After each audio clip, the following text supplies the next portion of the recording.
Boa noite a todos. É uma alegria tê-los conosco aqui no Conexão Gestão da EIDE.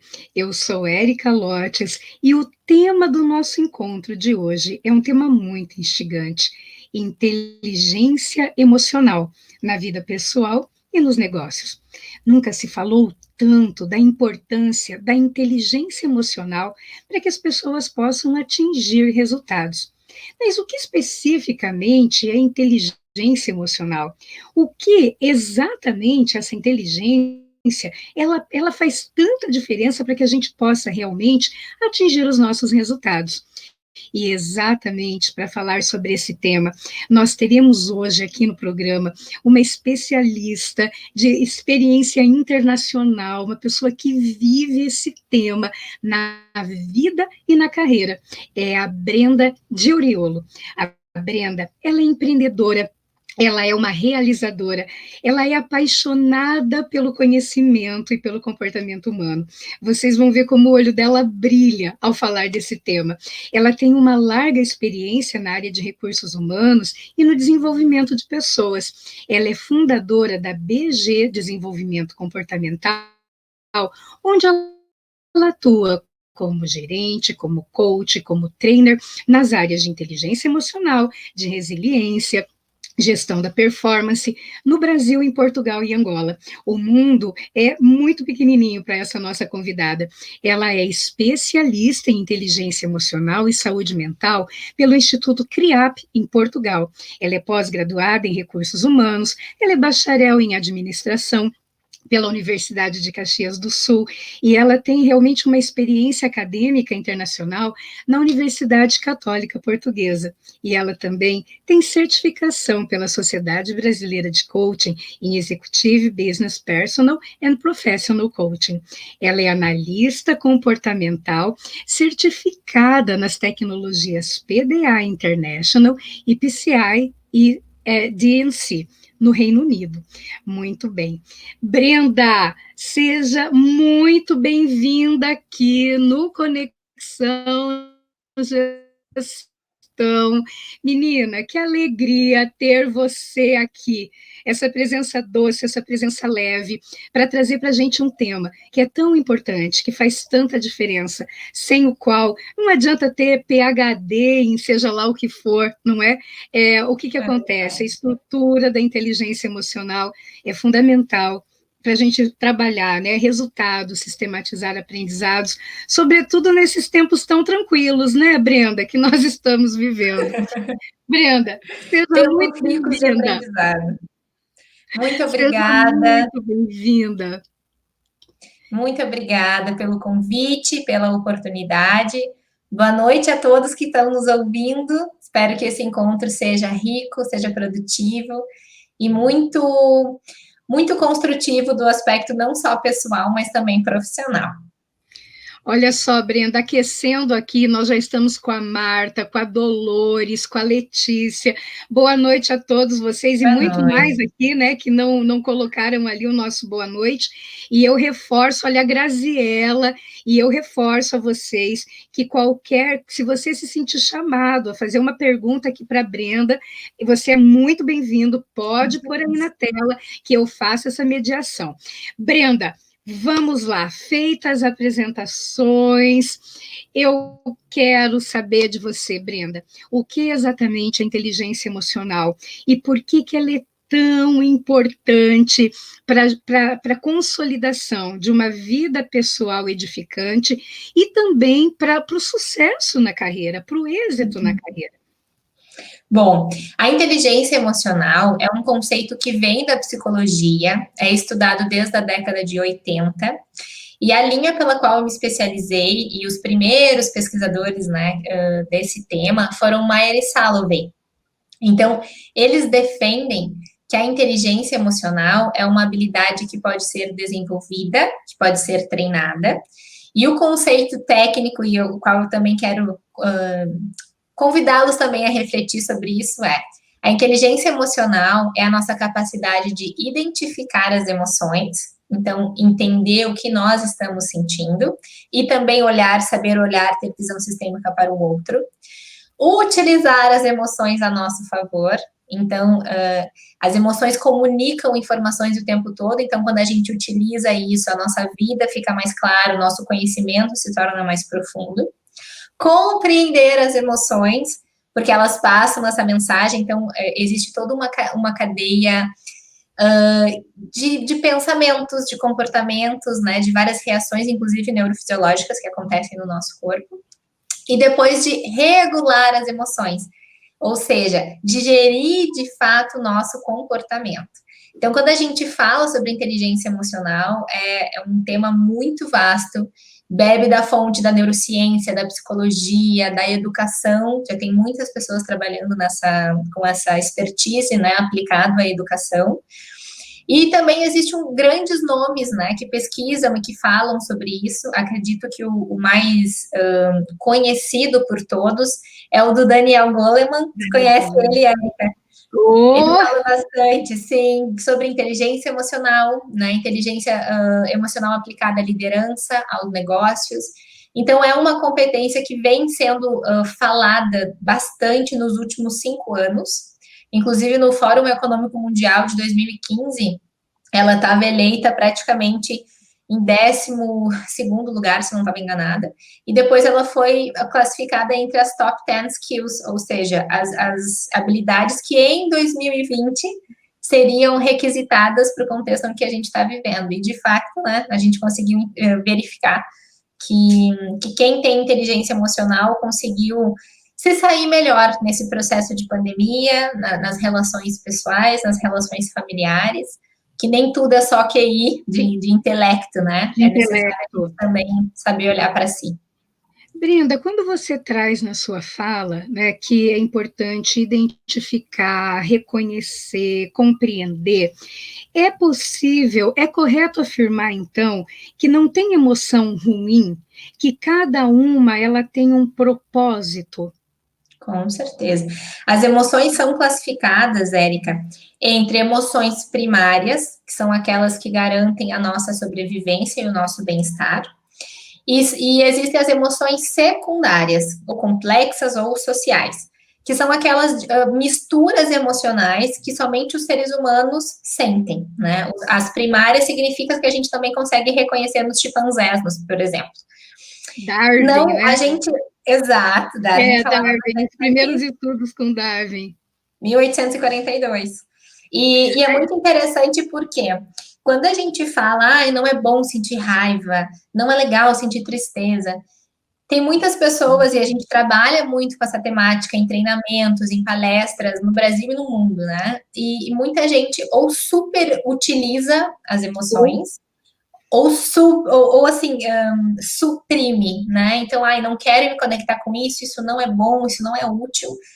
E o que a gente educa, nosso papel também enquanto empresa, né? Enquanto facilitadoras dessa temática. Todas as emoções são úteis. O que a gente precisa e qual é a beleza desse conhecimento? É entender qual é o papel de cada uma, porque todas elas são úteis, todas elas têm uma função universal, né, que já é estudada há muito tempo. E a partir do momento em que a gente entende essa função e verifica que as emoções elas estão mandando informação para nós o tempo inteiro e a gente utiliza essa informação, filtra e depois reage, é um processo que é treinável, né? Existe todo um processo de educação emocional para isso, que a gente também desenvolve muito, que faz com que as pessoas reconheçam as sensações, reconheçam, por exemplo, eu estou sentindo raiva ou tristeza, estou sentindo medo, estou surpresa, o que está acontecendo comigo? Né? Então, é todo um processo de educação. Para quem está nos ouvindo, é interessante saber, as emoções primárias, existe um acrônimo que a gente utiliza, que eu posso partilhar com vocês, que se chama MARTAS. Toda vez que a gente falar de emoções primárias, segundo Antônio Damasio, que é um neurocientista português, ele pesquisa sobre isso há mais de 30 anos, ele defende as emoções primárias, o MARTA significa medo, alegria, raiva, tristeza, aversão e surpresa.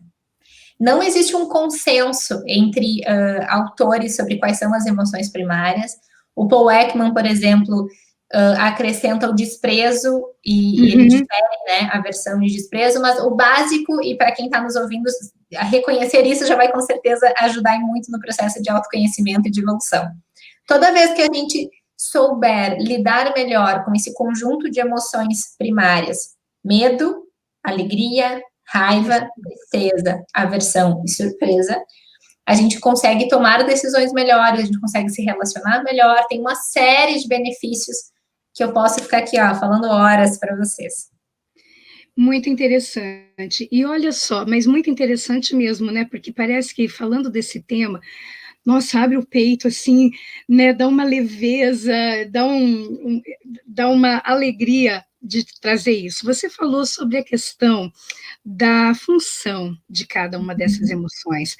Podemos colocar assim rapidamente, porque como você diz, né? Ou às vezes a pessoa ela superutiliza ou subutiliza. Então não é, eu estou com raiva. Não vai ser bom se eu sair comendo rodapé, né? Roendo rodapé. Mas a raiva, ela tem um papel muito grande na questão de colocar os limites, de dizer o chega. Ela tem uma força impulsionadora de transmutação, não é que ela é considerável. Mas eu gostaria de ouvir você. Então, assim, qual é o disparador do medo, qual é o disparador da tristeza, da raiva? Quando você traz o Paul Ekman, né, que o Paul Ekman coloca a aversão e o desprezo. O desprezo é eu me sentir, de repente, superior, né? Então, mas vamos lá, vamos, Brenda, entender essa tomada de consciência, porque ela é a base onde estrutura-se toda a educação emocional. Exato, exato. E para quem está nos assistindo e acompanhando, eu sugiro que vocês peguem papel e caneta, porque muitas coisas a gente só absorve e não pratica, né? Então eu quero poder também construir com vocês um exercício que ele é simples e ao mesmo tempo ele é profundo. Quando falamos de função, na mão. Vamos lá então, eu também. Quando a gente fala de função, significa que cada emoção possui um propósito, né? Possui um objetivo. O medo, ele é uma função, uma emoção que tem como principal função a proteção, ok? O que significa essa proteção? Lembrem que todas as emoções, elas possuem uma intensidade de 1 a 10, tá? Então, 1 é menor e 10 é maior. As reações, inclusive fisiológicas, que se desencadeiam a partir de uma emoção, elas podem ser sutis, entre o 1 e o 2 e o 3, e a partir do 5 ela já começa a ser mais intensa. Então, a partir do momento que eu vou falar as funções de cada uma das emoções, eu convido vocês também a refletir, a partir desse momento, qual é a intensidade e a frequência com que eu sinto essa emoção, tá? O medo, ele preza pela proteção, então tudo que for ferir ou agredir o nosso bem-estar físico, mental e emocional, ele manda mensagens que nos deixa em alerta, em atenção, e significa que a nossa energia está alta. Ele gera sensações desagradáveis, como palpitação no peito, sudorese, né? Tem pessoas que suam as mãos, os pés, as axilas. Dilatação da pupila. Dilata a pupila, exato, e faz com que as pessoas tenham pensamentos muito acelerados. A criação de imagens, ela é muito acelerada. O que acontece? Aqui é necessário a gente fazer um parênteses, que existem 3 tipos de medo, tá?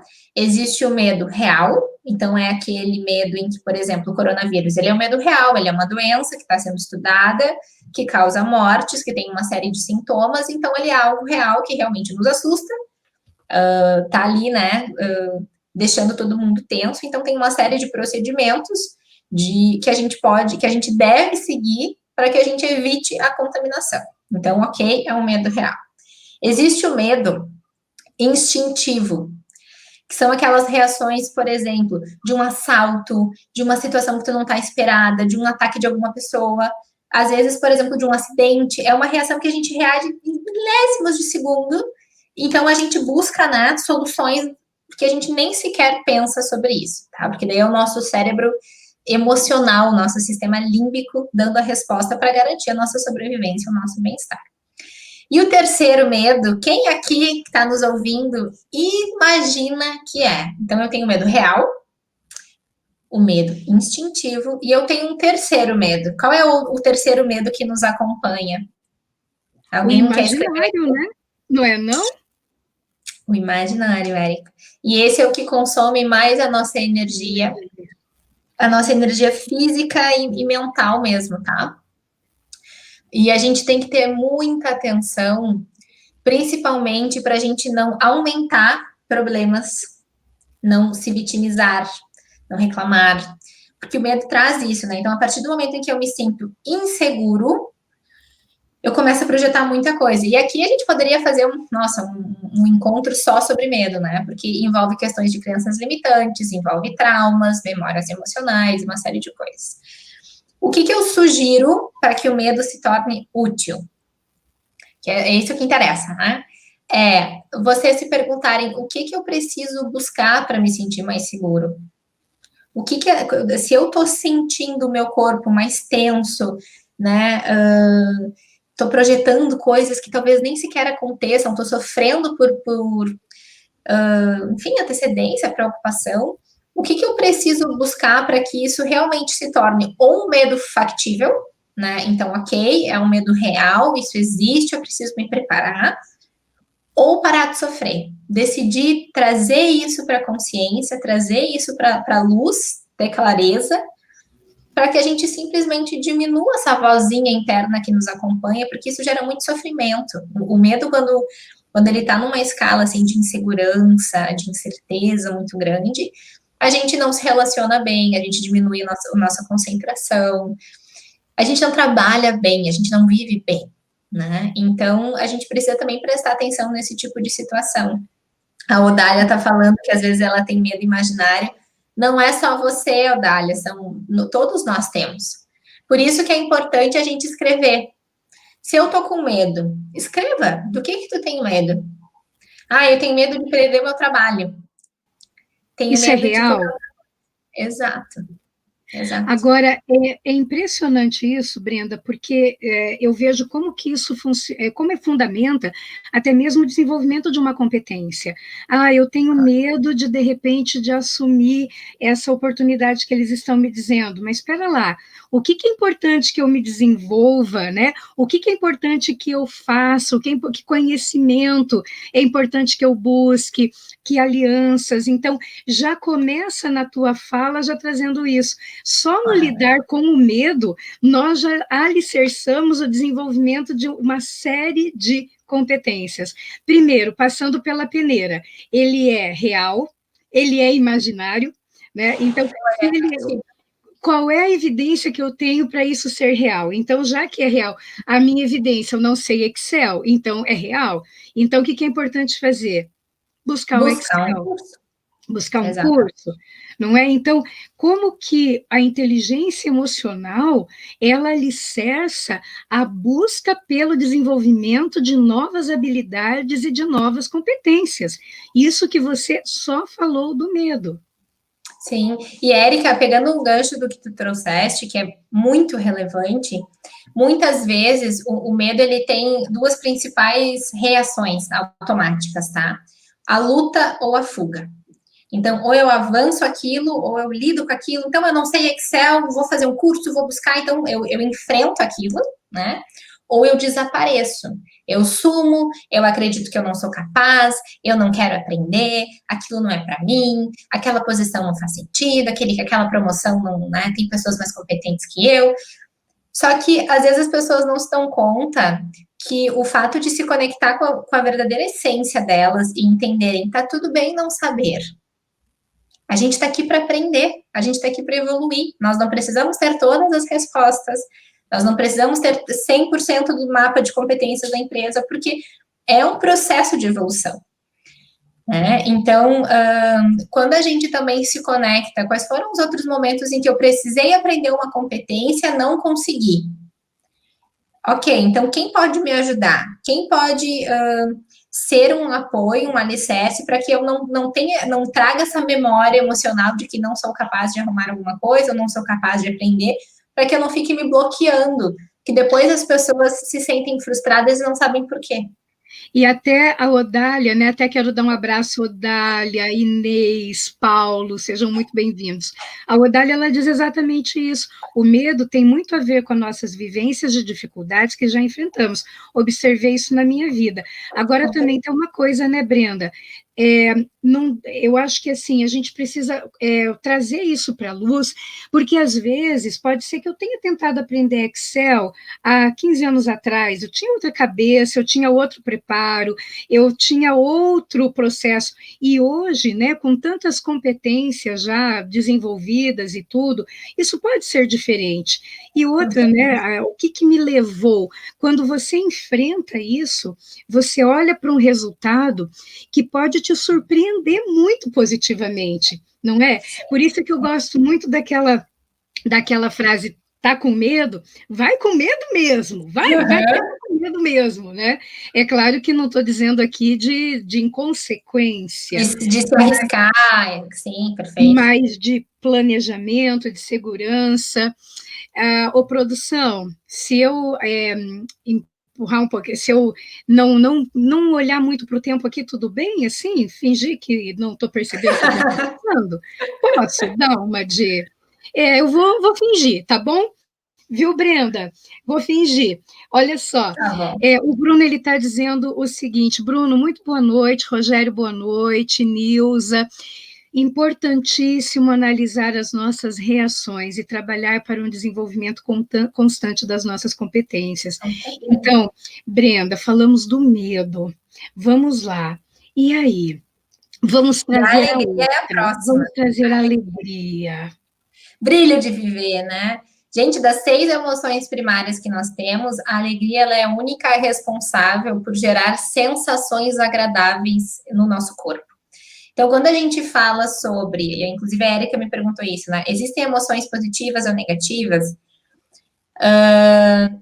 Não poder, o que a gente deve comunicar é não classificar como bom ou ruim, porque todas são úteis, mas classificar como isso me gera sensações agradáveis, isso me gera sensações desagradáveis, né? Então, por exemplo, a raiva, a alegria, né, que é o foco aqui. A alegria, ela gera essa sensação de bem-estar, de vontade de sorrir, de se aproximar das pessoas, porque esta é a função dela. A alegria tem duas, na verdade, principais funções: a reprodução sexual, para garantir a sobrevivência da espécie, e a aproximação. Então, por que a pandemia chocou tanto e deixou tanta gente deprimida? Não foi só pelo fato de ter um vírus que tem esse risco, né, de morte. Foi porque a gente se afastou, a gente não conseguiu estar perto das pessoas que nós gostamos, a gente foi para o online ao invés de estarmos juntos, abriu um campo de possibilidades, ok? Mas o ser humano é um ser relacional. Nós precisamos disso para estarmos bem, para gerar uma série de hormônios que nos fazem bem, né? A serotonina, a ocitocina, a adrenalina, tem uma série, né, de... Enfim, então o que eu quero dizer com isso? Que a alegria, ela... A partir do momento em que a gente não tem essa proximidade física, esse contato físico, que é algo importante para nós, que outras coisas me fazem bem? Que outras coisas eu posso fazer por mim mesmo, sem colocar na dependência de outra pessoa ou responsabilizar as pessoas por me fazerem feliz? Como é que eu posso ser uma boa companhia para mim? Como é que eu posso estar feliz? Como que eu posso estar buscar outras atividades que não aquelas corriqueiras que eu estava acostumada a fazer para me sentir bem? Isso vale para o trabalho também. Muitas vezes a gente olha só para aquilo que não está bom e a gente esquece de olhar o que está funcionando, que elogio eu posso dar para as pessoas que trabalham comigo, o que está dando certo, quais foram as conquistas, né, que tivemos essa semana. Esse olhar positivo, esse olhar consciente para a alegria é muito defendido na psicologia positiva, né, que é uma outra chave, um outro guarda-chuva, vamos lá, da parte da psicologia, mas é uma ciência muito focada para entender o funcionamento ótimo do ser humano. E ela foi encabeçada por Marty Seligman nos anos 2000. Então, é uma ciência muito recente, mas que está trazendo muita clareza sobre práticas de bem-estar e de promoção de saúde mental para as pessoas. E é muito interessante isso. Nós temos aqui, quero dar boa noite, aqui boas-vindas ao professor Dr. Humberto Stadler, que está aqui conosco, tem uma pergunta, e eu vou finalizar essa parte das emoções, e aí eu vou abrir aqui para as perguntas. Quando você traz a alegria, uma coisa que me chama muita atenção, tem uma metodologia muito linda das organizações que se chama investigação apreciativa. Todo plano de trabalho, ele é consolidado à luz daquilo, né? O que nós já conseguimos, primeiro olhando para toda essa trajetória positiva, para todos os aprendizados. Então, essa é uma metodologia que eu particularmente gosto muito, porque nós não vamos construir planos de ação com foco no problema, mas sim com foco no impulso das forças positivas, dos estados positivos e o que nós queremos ver acontecer. Então, isso que você está trazendo é muito distante daquela questão de, isso é autoajuda. Não, isso é ciência séria, né? Então, é muito interessante isso quando você traz essa luz ao papel da alegria. E veja, Brenda, como é importante o cultivo disso nas relações de liderança, nas relações do convívio, porque o que acontece, né? Tudo aquilo que a gente foca cresce. Então, se eu foco alguns aspectos dos quais eu não aprecio, né? Então, o rótulo, ele é danoso, porque a gente só enxerga aquilo da pessoa, né? Mas vamos lá, tudo bem. E deixa eu só pegar um gancho sobre o que tu falaste, só para complementar. Inclusive, o olhar para os negócios, né? Às vezes existe esse preconceito de que se olharmos para as práticas de liderança positiva, se olharmos para aquilo que está funcionando, a gente deixa de enxergar aquilo que não está bom. Pelo contrário, tudo que envolve ciência da felicidade e a parte da psicologia positiva também, em nenhum momento vocês vão ler que temos que estar felizes o tempo inteiro, temos que sorrir, temos que concordar, temos que fingir que está tudo bem. Pelo contrário, significa a gente olhar para as nossas emoções de uma forma tão verdadeira, tão genuína e tão consciente, e utilizar recursos positivos que nós temos para lidar com aquela situação, não é fingir que ela não está acontecendo. E quando a gente trabalha essa ótica para o olhar dos negócios, o que eu percebo? Um novo movimento que vem sendo desenvolvido, que é o capitalismo consciente, ele integra 4 principais pilares. Um dos pilares, tem o propósito, a integração de stakeholders, tem a parte da liderança consciente e da cultura consciente. Liderança consciente é uma liderança que coloca o ser humano no centro e que olha para aquele ser humano entendendo quais são as forças, qual é o potencial daquela pessoa e o que ele pode fazer para trabalhar bem, para trabalhar engajado, para realmente, se a Brenda é ótima em comunicar, em criar, em estudar, eu não vou colocar ela sentada atrás de um computador fazendo nota fiscal, trabalhando com administrativo financeiro. Ela não vai brilhar, não é esse o propósito, o flow dela. Então, poder olhar para as pessoas fazendo uma gestão mais estratégica é, inclusive, um braço do nosso negócio, a gente faz isso, para ajudar os RHs a mapearem o perfil comportamental das pessoas para saber utilizar a força de cada um. E isso gera sensações agradáveis, isso gera bem-estar, isso gera retenção e uma série de outros indicadores. Colocar a pessoa certa no lugar certo faz com que o RH ele atue como uma central de inteligência. Olha só, Brenda, já que você trouxe essa questão, o professor Dr. Humberto Stadler, ele coloca aqui uma pergunta e é uma reflexão ao mesmo tempo nos negócios, né? Por que outras áreas da organização tem uma certa resistência no assunto, né? Tem que ser bom tecnicamente, esse negócio aí de lidar com pessoas, né?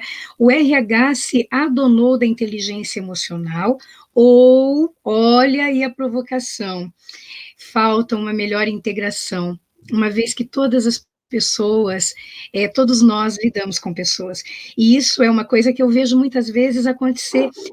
Esse negócio de inteligência emocional, isso é lá com aquele povo do RH, Mas Sim. como assim lá com aquele povo da RH? É você que tem 20, 30, 500 pessoas aqui sob seu comando, né?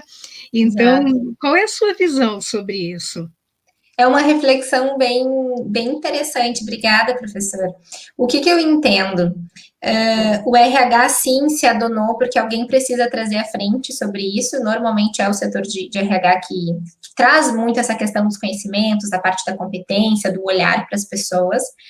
Porém, essa é uma informação e um conhecimento ele que precisa ser transversal a todos os setores, a todas as lideranças. O que, que eu sinto? Existe essa resistência, porque tudo que é novo a gente tende a rejeitar num primeiro momento. E muitas pessoas confundem inteligência emocional, ou talvez interpretam inteligência emocional como fragilidade, como mimimi, como um assunto que não vale a pena falar agora, porque a gente tem que trabalhar, porque a gente tem que dar resultado. Então, quando a gente integra este conhecimento com a cultura da empresa, e aí é necessário que o RH não só se adone dessa informação, mas insira isso no DNA do negócio, no DNA da estratégia, faz com que as pessoas, pelo menos, tenham consciência. O que, que se trata a inteligência emocional?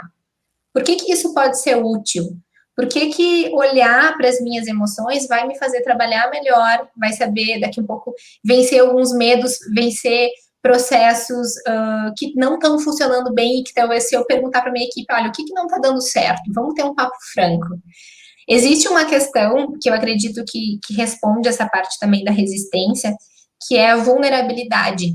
A Uhum. Brené Brown está falando muito sobre esse assunto, ela também encabeçou, né? É algo que não é de hoje, mas que muitas lideranças têm essa resistência a falar sobre esse assunto, porque demonstrar vulnerabilidade, colocar isso na prática, significa a gente ser humilde e a gente ter Não coragem pra. de dizer, não sei, não consigo, preciso de ajuda, não está dando certo, está dando certo. É lidar com a verdade, né? É olhar para aquilo que, ok, está funcionando, aquilo que não está funcionando e buscar soluções. Então, eu acredito que é um processo, né? Assim como a parte da tecnologia não entrou no nosso negócio de um dia para a noite, foi necessário uma força maior, por exemplo, com a pandemia, para muitos negócios se reinventarem. Só que foi um processo meio goela abaixo, né? Se é assim, desculpa o termo, mas um processo meio forçado. Então, não houve tempo da gente lidar com esse processo de Assimilar. resistência. Era ou faz, ou faz. E quando a gente não tem opção, a gente toma decisões rápidas.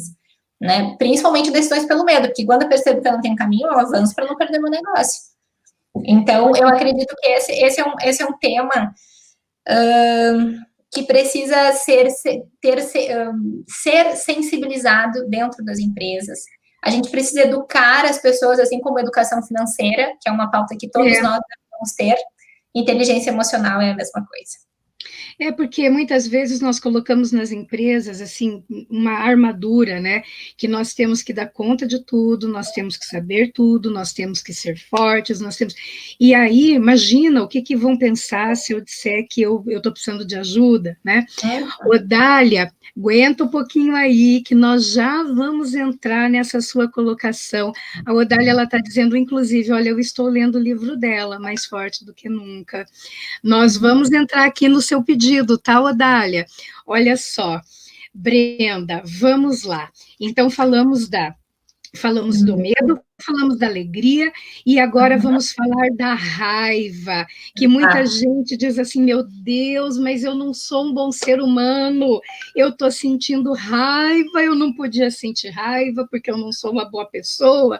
E aí, como é que você... Vamos lá, o que podemos falar? Eu dou risada, Da raiva. da raiva, porque durante a minha especialização foi uma emoção que eu me dei conta que eu sinto com frequência, com intensidade baixa, mas sinto, e no primeiro momento eu fiquei de luto. Gente, eu pensei, eu não acredito que eu sinto isso. Será que isso é verdade? Mas depois eu fui me dar conta que a raiva tem como principal função a destruição de algo, de um objeto, de alguma pessoa, algo que impede que eu alcance aquilo que eu desejo. Ou por injustiça, ou por empecilho mesmo, né? Então, o que ela faz? A raiva é uma força propulsora para destruir o que está me incomodando. Uhum. Então, o nosso foco, ele se aguça principalmente no objeto que está causando esse desconforto, esse incômodo, né? Quando a gente traz para um olhar de utilidade, porque a raiva, sim, ela é muito destruidora, né? Ela não é, inclusive, assim, de todas as emoções, é o que causa mais dano para a nossa saúde. Cortisol, questões de cardíacas, questões de, enfim, estresse, burnout, uma série de coisas que a gente tem que levantar uma bandeira aqui que isso não é saudável. Quando a intensidade é alta e quando a frequência é muito demasiada. Uhum. A raiva se torna útil porque ela guia, né, conforme eu falei, ela nos dá força, ela nos impulsiona a chegar onde a gente quer. A gente pode canalizar, principalmente falando em termos de negócios e de vida pessoal, para eu tenho um objetivo para ser cumprido. Como é que a raiva pode ajudar eu a alcançar esse objetivo? Porque ela traz muito, inclusive você falou antes, né? Ela é útil para a gente se defender, para a gente dar as nossas opiniões, para a gente delinear limites, para a gente realmente defender a nossa estrutura, o nosso bem-estar, colocando esses padrões, né? Porém, a gente tem que cuidar, porque no excesso é muito, muito, muito desgastante, principalmente para as relações, porque aí a raiva faz com que a gente não tenha uma capacidade de escuta, a gente fala o que não deve, existe praticamente Ressaca moral, né? Depois que falou, vem a ressaca moral. Exato. Então, falando de negócios, por exemplo, o setor comercial é um setor que tem que bater metas, né? Normalmente, pessoas que têm essa orientação tende a ter um risco mais alto, então tem uma capacidade de decisão mais acelerada, pessoas que defendem, que argumentam, que negociam, porém num grau em que é saudável, né? Sim. Tudo como veneno, né? Inclusive, no DISC mesmo, né, tem a agressividade como uma característica, então não é agressividade no sentido negativo, mas é agressividade no sentido de ir. De persistência, de avanço. De persistência, do foco. Exato, e o PDA tem a orientação para resultado, que bebe muito dessa fonte, do quanto tu é persistente, o quanto tu é guerreiro, o quanto tu busca realmente, né, atingir aquilo que tu se comprometeu. Porque uma das coisas que é uma reflexão interessante, quando a gente estuda sobre as forças de caráter, que nós falamos anteriormente, do estudo do Martin Seligman e do Christopher Peterson, eles divulgaram esse estudo em 2004. E uma das forças de caráter é a bravura. E eu adoro isso.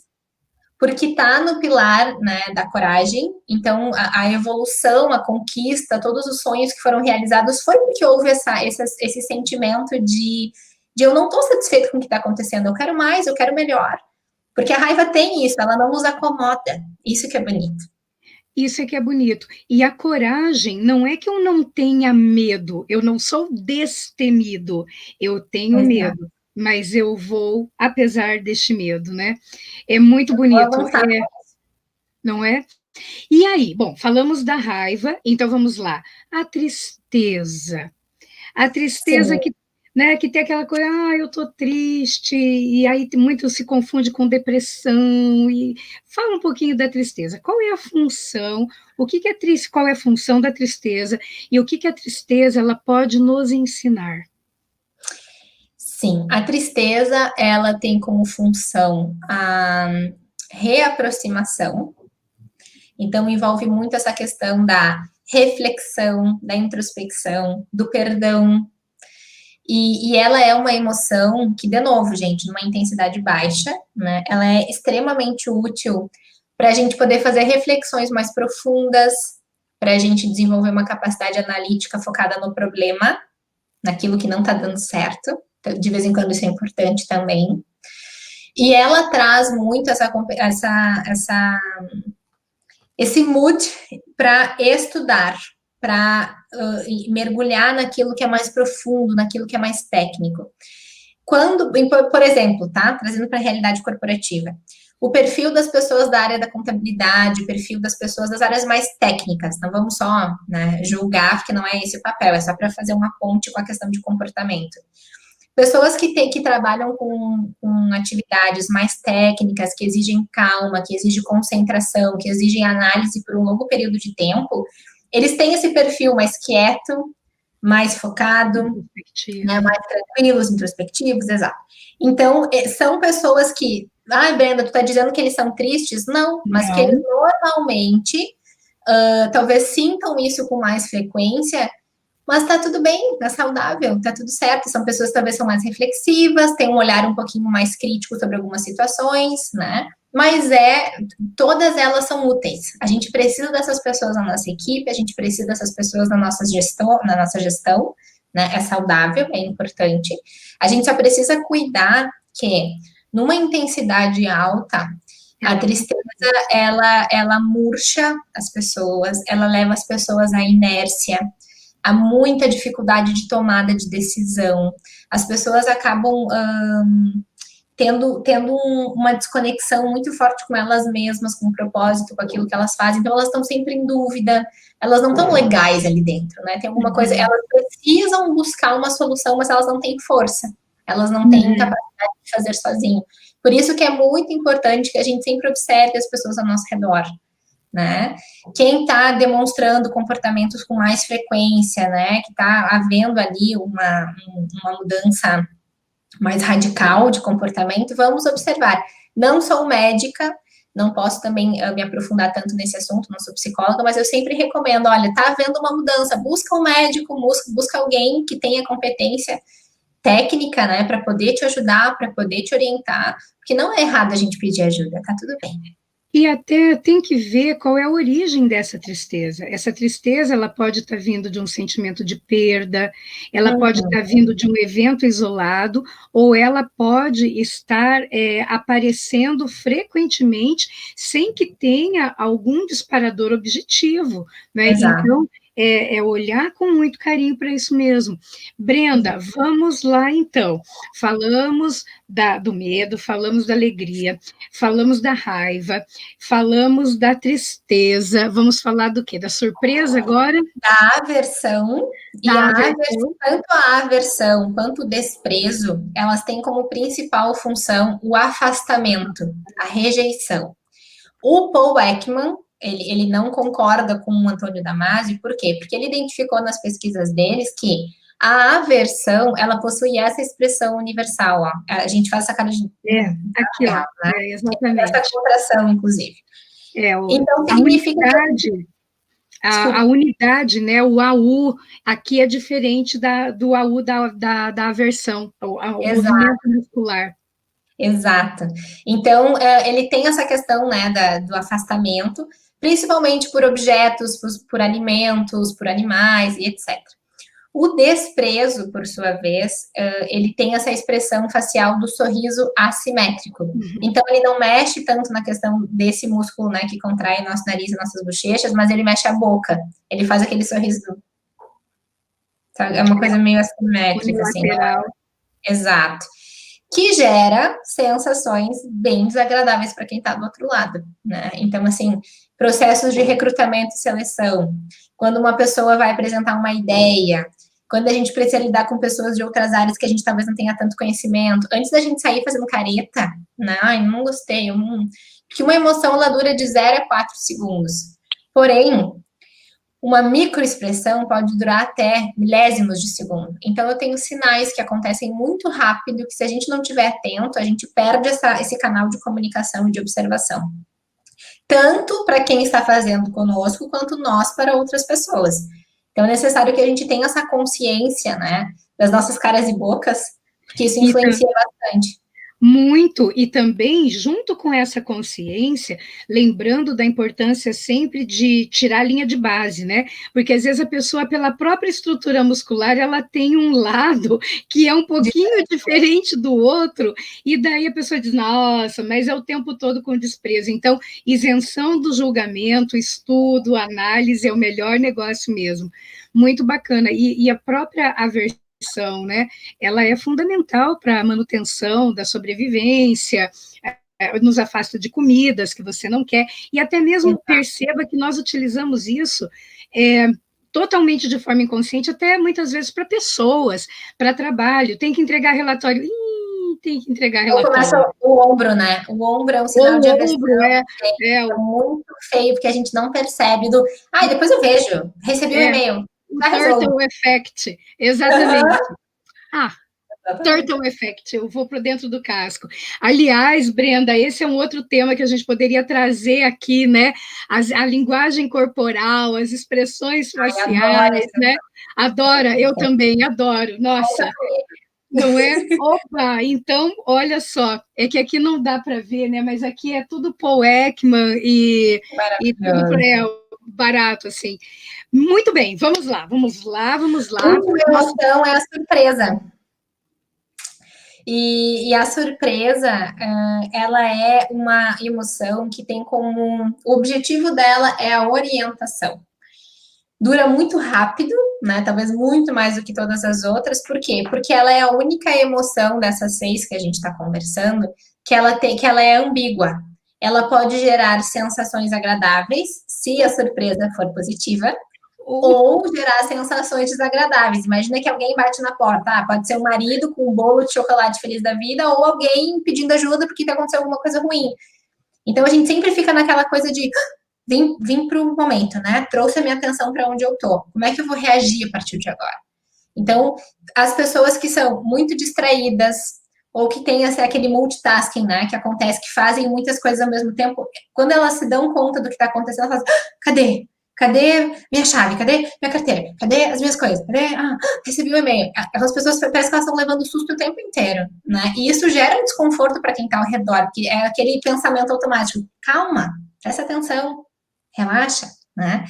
Então, ela tem essa função de orientação, ela dura muito rápido, mas ela tem essa ambiguidade, tá? Que depende do contexto que a pessoa está inserida, pode ser agradável ou desagradável. muito bem, olha só, na verdade, assim, né? Fomos por um caminho completamente diferente do que nós Não havíamos tem problema nenhum. conversado. Mas eu Tá tudo bem. acredito muito naquilo que está vivo no momento, sabe? Então eu gosto de planejar para, se precisar não usar nada daquilo, Tá estamos tudo ali, bem. né? Tá tudo bem. Olha só, a Odália, ela diz assim para a gente: eu há pouco tempo concluí a minha formação na área de serviço social, mas eu tenho muito medo de atuar. Você poderia me dar alguma orientação para vencer esse medo? Com certeza, Odália. Não é só você, tá? Quando a gente faz uma formação nova, adquire algum conhecimento novo, muitas vezes, inclusive, o nosso sistema de ensino, ele não nos prepara muito para colocar aquilo em prática, né? E é algo que a gente busca, assim, ajudar, orientar os nossos clientes nesse sentido. O que eu te sugiro? Escreve, inclusive pode fazer assim, ó, do que eu sinto medo?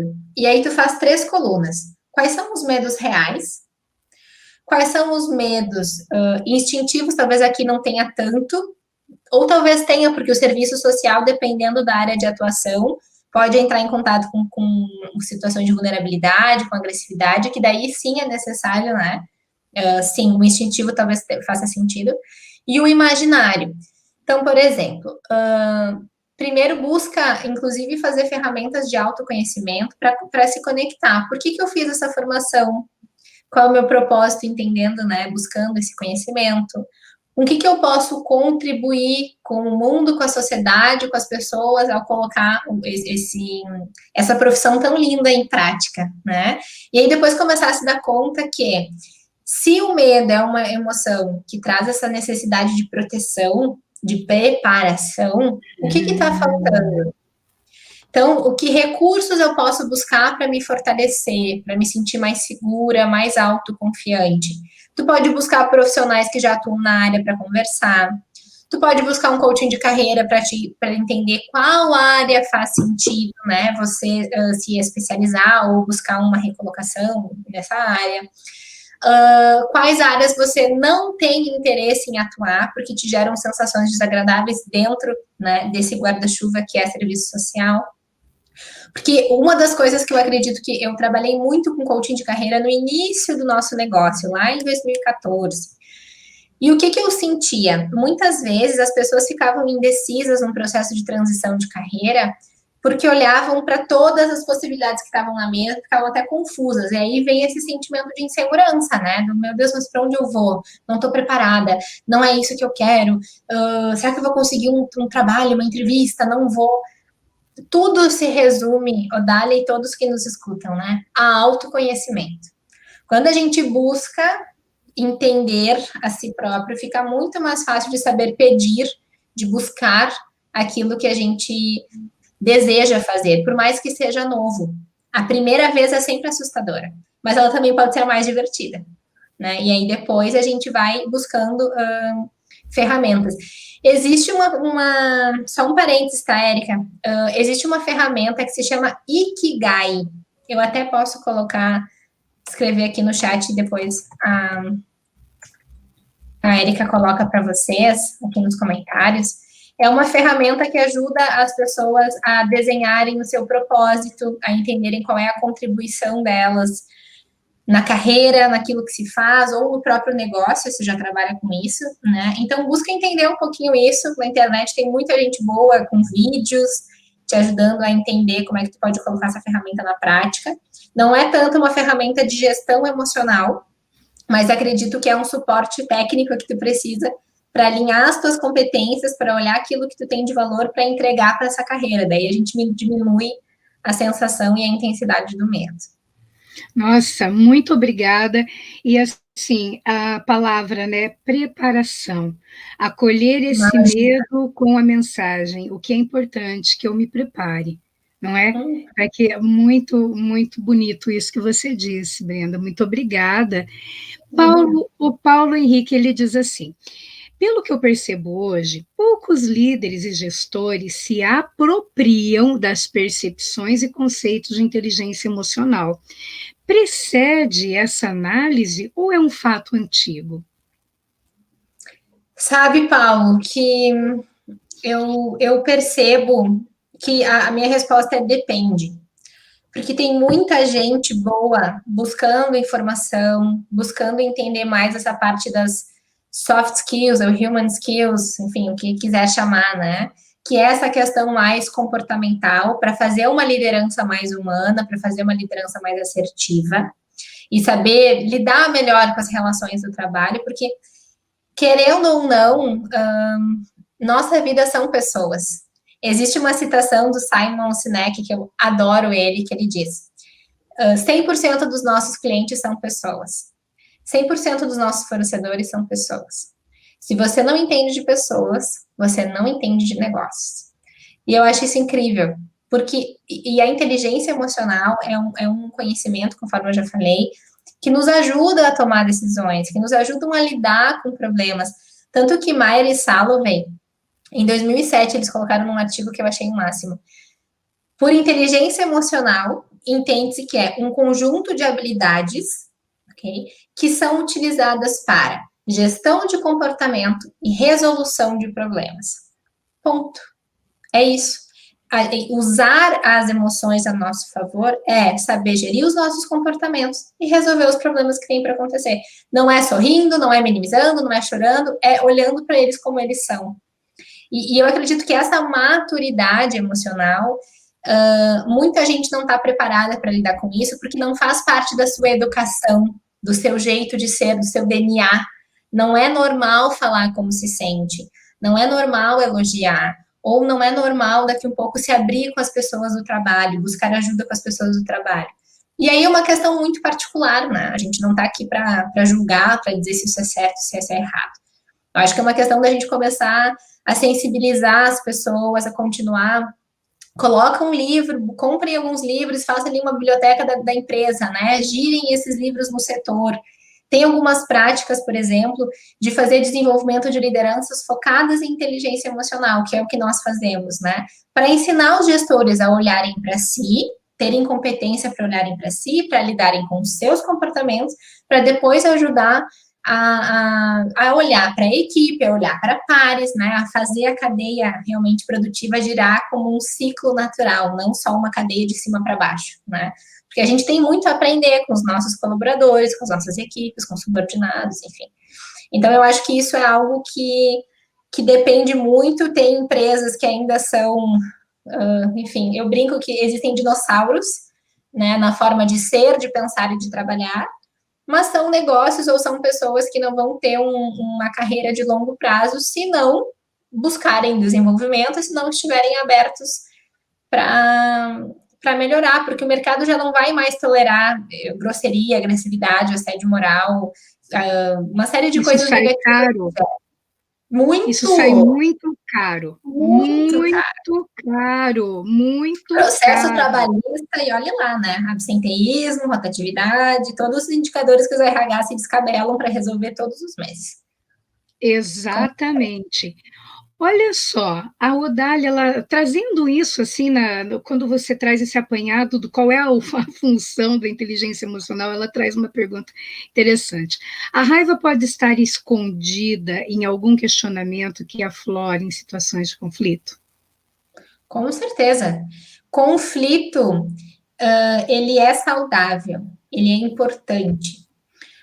E toda vez que existe um conflito, é como se vocês pegassem, escrevessem, quer ver? Eu adoro essa prática, porque foi assim que eu entendi o que era conflito. Conflito, deixa eu só me organizar aqui, ele acontece quando as perninhas de cada N vão para lugares diferentes. Quando existe Ah, que barato! Quando existem essas diferenças são presentes nas relações familiares, nas relações de negócio, nas relações entre pares. O que a gente precisa perceber? Se eu e a Érica precisamos fechar um negócio e eu quero puxar para o meu lado e ela quer puxar para o lado dela, vai haver essa diferença. E se a gente não souber ter uma comunicação fluida, saber fazer perguntas, entender o que cada uma quer para se aproximar e não afastar, eu começo a me sentir raiva, me sentir incomodada, me sentir frustrada. Por quê? Porque eu não estou conseguindo o que eu quero, tenho um objetivo e eu não vou cumprir, e ela, da mesma forma. Então, a raiva, ela aflora esse negócio de eu preciso chegar lá e eu não estou conseguindo. Então, a gente acaba, quando a gente é dominado por essa emoção, existe de novo, né, todo um desencadeio fisiológico que faz com que a gente não se concentre, não busque argumentos corretos, o nosso coração acelera, a gente começa a suar, a gente começa a entrar num modo do vou partir para a briga, né, vou atacar aquela Já não pessoa. escuta mais nada. E aí, assim, ó, qual é a solução daquilo? Nenhuma, não vai resolver, né? No máximo que vai acontecer é sair uma discussão ou perder o negócio, ou perder a oportunidade de resolver aquilo com mais tranquilidade. Então, quando a gente trata em situações de conflito, quando a gente se dá conta que nós estamos no meio de um conflito, vamos pedir um tempo. Vamos pedir um tempo. Olha, agora preciso dar uma pensada, ou olha, talvez não seja o melhor momento, Érica, para a gente conversar. Vou voltar com o tema de casa, vou refletir sobre o que a gente conversou, sobre as condições que tu colocou na mesa, e eu volto a entrar em contato contigo em no máximo 2, 3 dias. É saber dar essa distância, saber dar esse tempo para a gente pensar. E aí é só a gente fazer uma questão matemática, tá? Se de 0 a 4 segundos a raiva tem poder de ajustar o meu comportamento e às vezes até ser impulsivo o suficiente para falar o que não deve ou para pensar uma coisa que não tem nada a ver com aquilo que está na pauta, vamos contar até 10.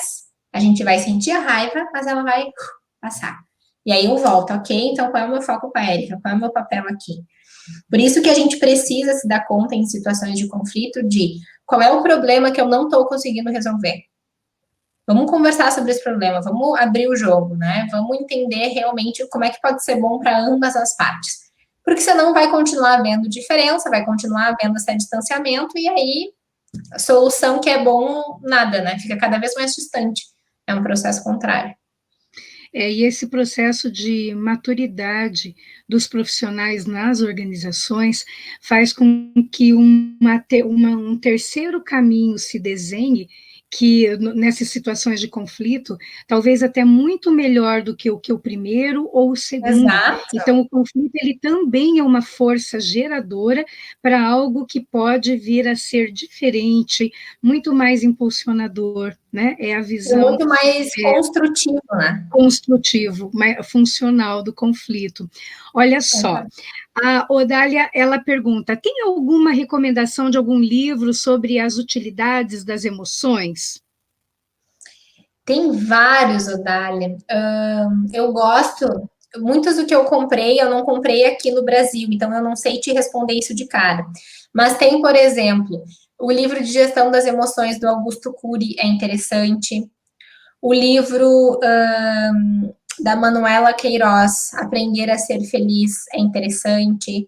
O próprio Daniel Goleman trabalha muito, né? Então, é um livro também que é mais fácil de ser encontrado e também gera muita riqueza em termos de conteúdo.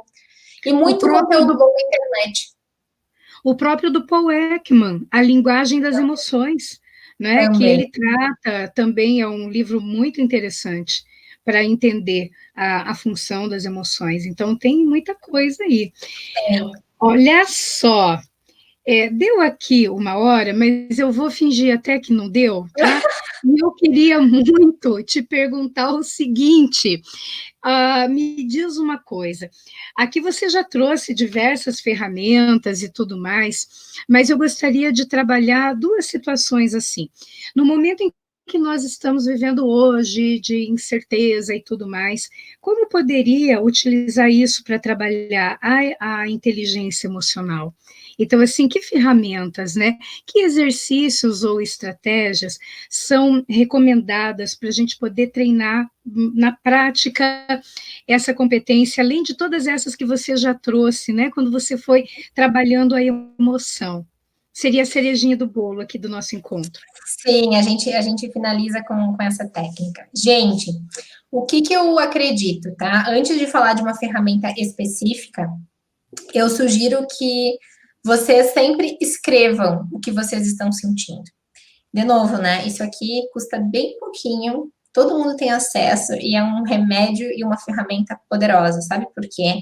Inclusive a Odália trouxe, né? Falar o que eu sinto é desafiador, tanto no âmbito profissional como familiar.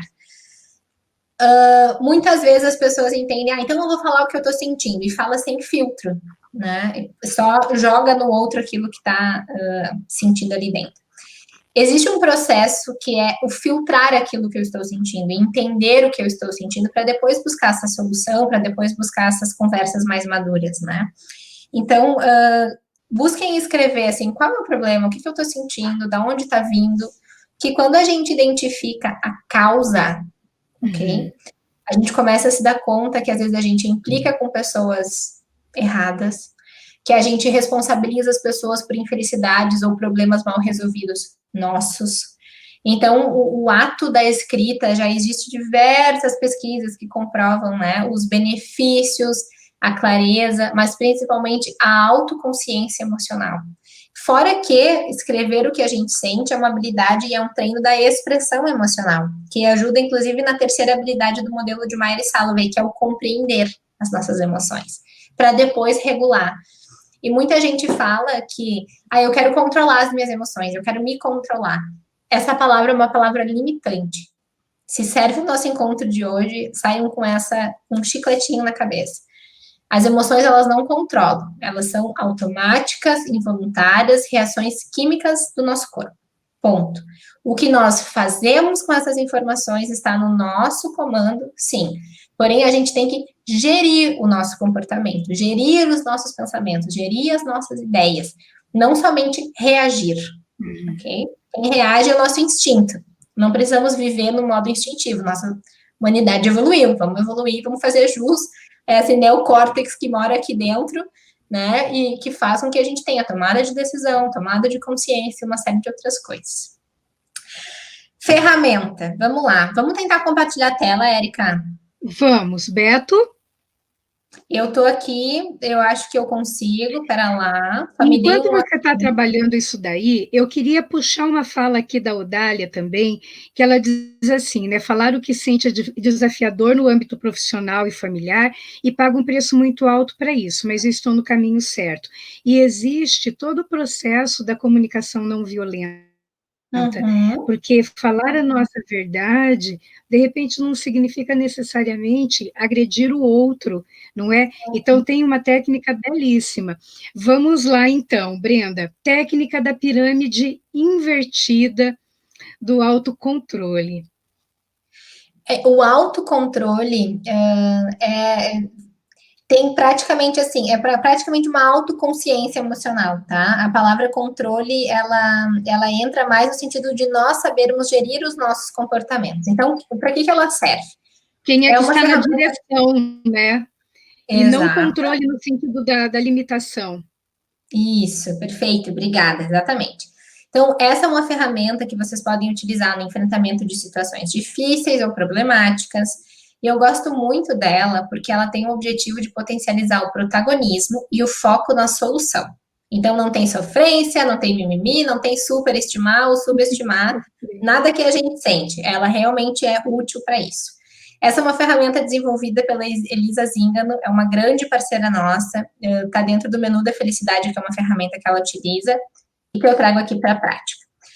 Bem, nós temos 5 etapas, sugiro papel e caneta de novo. Eu vou falar cada uma da etapa e depois eu trago perguntas norteadoras para ajudar vocês a encontrar essa solução de gestão das emoções, tá?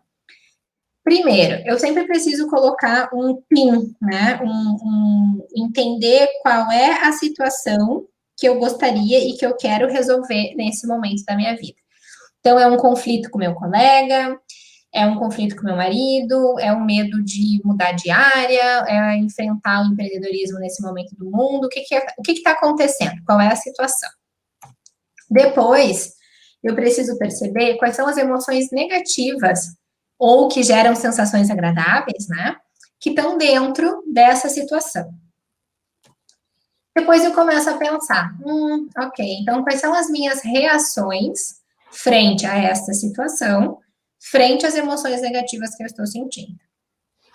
Aí a gente evolui para soluções. Então, o que está ao meu alcance resolver, fazer, pensar, agir, né? Normalmente, a gente vai até aqui, né? Então, eu vejo um problema, verifico o que eu sinto, o que eu penso, o que eu ajo e busco soluções. Porém, cerejinha do bolo, para encerrarmos essa noite maravilhosa, é emoções positivas. O que eu quero sentir no momento em que eu resolver essa situação? Gente, isso é tão libertador, isso é tão poderoso que vocês já vão entender onde é que eu quero chegar. Primeira pergunta, então, qual é a situação? Qual é o problema que eu estou enfrentando neste momento, né? Que está realmente me gerando esse desconforto, esse incômodo. Então, descrevam com muito detalhamento qual é a situação. Porque às vezes a gente quer resolver, a gente acha que o nosso sofrimento, ou a nossa angústia, ou os nossos problemas vêm de um lado, mas na verdade pode vir de outro. A gente é que não parou para pensar, tá? Érica, qualquer coisa, vai me perguntando que eu não te vejo quando eu compartilho a tela, tá? Não, fique tranquila, tá? Tá tudo aqui, ó, dominado. Depois, que emoções essa situação me causa? Aí eu tenho clientes que me dizem assim, Bre, mas eu não sei que emoção, não é uma só. Tudo bem, pode colocar raiva, tristeza, angústia, medo, insegurança. Escrevam do jeito que vocês têm competência, que vocês têm conhecimento e tá tudo bem. Quando a gente trata sobre o vocabulário emocional, só para que vocês tenham noção do quanto isso é mais complexo e mais robusto do que a gente imagina. Existem cerca de 207 sentimentos, gente. 207 formas de se expressar como a gente se sente. E é louco porque a gente usa talvez 10, 12, 15 né, adjetivos para dizer, olha, estou me sentindo brava, estou me sentindo irritada, estou me sentindo feliz, estou me sentindo grata. Mas esse vocabulário é algo que quanto mais a gente treina com a escrita, mais ele se expande. Ah, interessante. É muito legal. Inclusive, a Manuela Queiroz trabalha muito essa parte do vocabulário emocional. Ela é uma grande referência nisso. É muito bom dar uma pesquisada no nome dela. Foi bem bom. Então, aqui, eu não preciso responder uma só. Eu posso dizer o que eu estou sentindo. Vocês podem separar isso, tá tudo bem, tá? Depois, quais são as preocupações ou os pensamentos negativos que essa situação me gera? Então, para lá. Então, vamos pensar. Eu tô ali identifiquei que eu sinto raiva e sinto medo. Quais são os pensamentos? E aí vocês podem organizar por emoção, até para facilitar o entendimento, tá? A raiva, que tipo de pensamento a raiva desencadeia em mim? Vai, avança, resolve isso, não tolere mais isso, nananã. Ela gera, né? Eu não aguento mais, eu não vou mais tolerar isso aqui, eu não, nananã. Ela traz esse negócio, né, de impulsivo, de energia. Ou imagina que eu também tenho medo. Ai, mas será que eu sou capaz? Será que eu consigo? Mas se eu pedir demissão, será que eu consigo recolocação? Mas quem que vai pagar minhas contas? Mas eu não sei o que é. É isso, tá? Preocupações, pensamentos, é ouvir a voz interna sem filtros. Só escrevam e tá tudo bem. Uhum.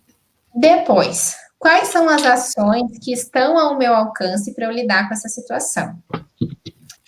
Vamos lá. Tem coisas que nós controlamos, ou seja, que estão ao nosso alcance, a gente consegue começar e terminar. Tem coisas, principalmente em termos de negócios, tá, gente? É a técnica CIA. Eu controlo, eu influencio e eu aceito. Então, tem coisas que eu controlo, beleza, vou escrever aqui quais são as coisas que eu controlo, que depende de mim para iniciar e terminar. Tem coisas que eu influencio. Eu posso dizer para a Érica, eu sugiro que tu resolva isso de tal forma, ou que tu mude teu comportamento, ou que tu ajuste o processo, mas eu não estou ali, eu não sou a Érica para fazer realmente diferente como eu almejo, né? Então, eu influencio. Posso dizer para as pessoas, pessoal, usem máscara, passem álcool gel, não saiam de casa sem necessidade, e uma série de outras orientações. Mas eu garanto que as pessoas vão fazer isso? Não. Então, são coisas que nós influenciamos, mas que o resultado final não está atrelado à nossa responsabilidade. E, por fim, as coisas que eu aceito. Mediante uma situação de conflito, será que tem alguma coisa que eu devo aceitar? Uma situação de desconforto, de raiva. O que eu preciso aceitar que realmente ali eu percebo que eu não consigo mais? E esse aceitar, a gente poderia fazer uma talk só sobre aceitação dos negócios, hein? É libertador, não é? Uhum, é libertador. Porque a gente tem a síndrome de super-herói, né? Que a gente resolve tudo o tempo inteiro, mas não é assim que funciona. E aí, gente, fechando aqui.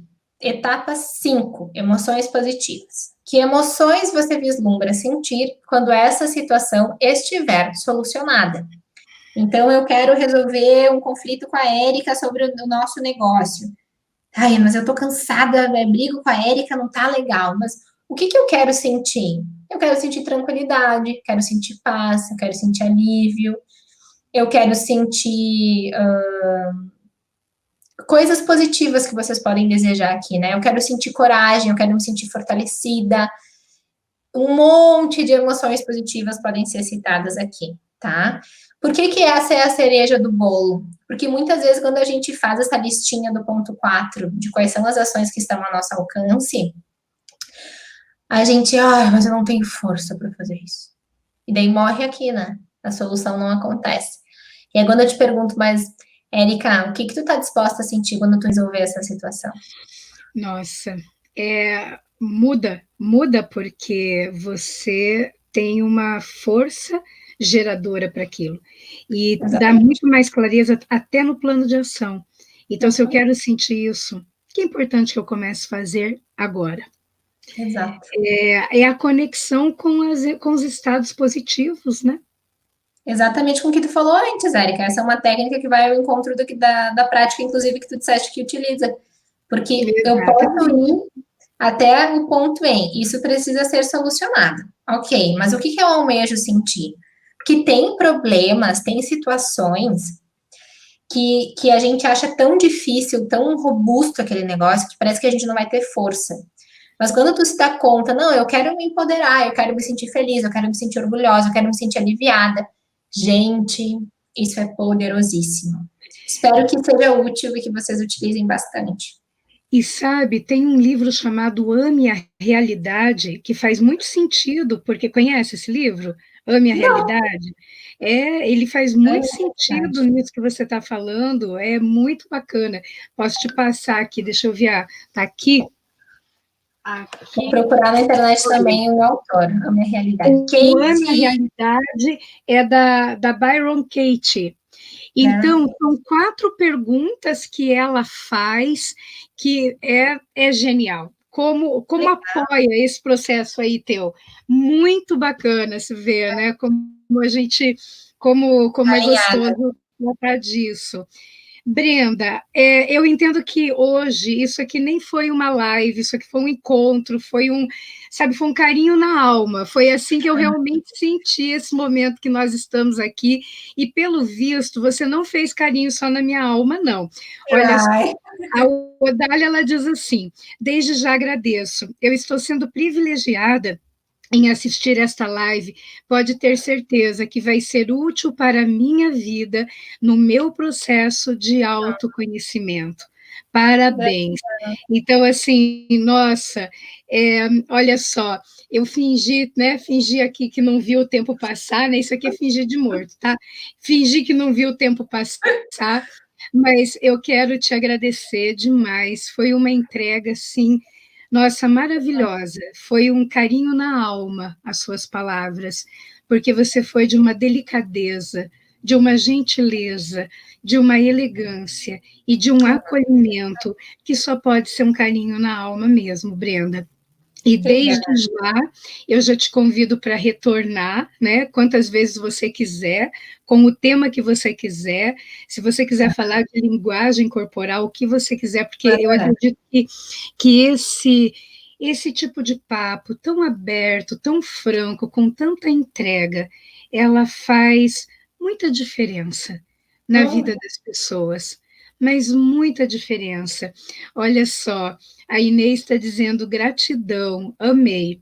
E a Nayara, voltando aqui, né, para a nossa pirâmide invertida, ela diz assim: as duas são as mais difíceis de fazer, mas aí é que tá, né? Elas também são as mais recompensadoras, não é? O que é simples não significa que seja fácil. E quando a gente trabalha inteligência emocional, resiliência e todo esse leque de competências socioemocionais, né, que inclusive é o core do nosso negócio, eu trago muito isso para os nossos clientes. Parece uma ferramenta simples, uma pirâmide, 5 perguntinhas, tá tudo certo. Mas existe um grau de profundidade, de seriedade, de verdade, que precisa ser. Precisa não, né? Mas é necessário que a gente coloque isso na receitinha para que o bolo fique mais saboroso, porque senão não existe essa conexão. E toda vez que a gente falar de negócios, de lideranças, não dá para olhar só para o negócio. É necessário que a gente olhe para as pessoas, que a gente olhe para a gente, né? Quais são os comportamentos que eu tenho que são agradáveis, que são positivos, que são, né, que impulsionam as pessoas ao redor da gente. E quais são os meus comportamentos que geram desconforto nos outros? O que eu faço que não está legal? Como é que eu posso saber ouvir isso e melhorar isso? Porque a gente precisa assumir uma responsabilidade, se fala muito do protagonismo, para a gente saber lidar com essas situações, né? E a partir do momento em que a gente acessa esse campo infinito de conhecimento e de autoconhecimento, a gente também se responsabiliza por ser melhor, por ser diferente, né? E só que isso é uma responsabilidade que gera leveza, que gera Alegria, por mais que seja aprendizado, trabalhoso. verdade. Exato. Brenda, a Eide, ela te agradece de coração e nós esperamos, nós da Eide, esperamos ter você conosco muitas outras vezes em grandes projetos. Olha, a Marta, ela está dizendo, excelente live, amei, gratidão, gratidão, Obrigada, gratidão. gente. A Inês, ela traz aqui uma palavra muito linda, ela diz assim, grande despertar. Uau! Olha, eu fico muito feliz. Agora é o meu momento de expressão emocional. É tão gratificante a gente ter espaços como esse, parcerias, conexões como essas, para falar de um assunto que faz bem para a humanidade, Para a né? E que a humanidade. gente saiba falar sobre esse assunto, despertar esse assunto, vai dar um Google, vai ler sobre o que é isso, sugere para os amigos de vocês também. Não só por Brenda, não só por BG Desenvolvimento, mas é algo que a gente faz com muito carinho, a gente faz com muito profissionalismo, porque tem uma bagagem, um respaldo que precisa ser respeitado, inclusive né, na parte científica dessa pauta. Sim, certamente. É muito profunda, né? Mas que gera uma transformação muito grande, assim. Então, eu que agradeço, Érica e toda a equipe, né? Por todo o acolhimento, por toda a organização, por esse tempo de vocês, por esse convite. Contem comigo de uma forma muito genuína. Eu me sinto muito, muito realizada e feliz por essa oportunidade. Obrigada de Olha, coração. certamente a Eide vai junto aí com a Brenda por uma longa jornada. Brenda, Muito obrigada, sim, por esses insights abençoados que você nos proporcionou. Muito obrigada mesmo, viu? Que toda essa alegria que nós estamos sentindo, assim, se volte infinitamente aí para você. Muitíssimo obrigada. Gente, eu agradeço vocês aqui de estarem conosco todo esse tempo.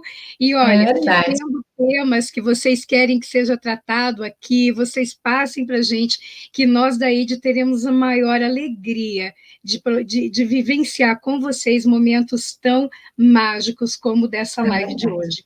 Muito obrigado, Brenda, muito obrigada Um a beijo todos, enorme para boa todos. noite, beijo e até a próxima. Tchau, tchau.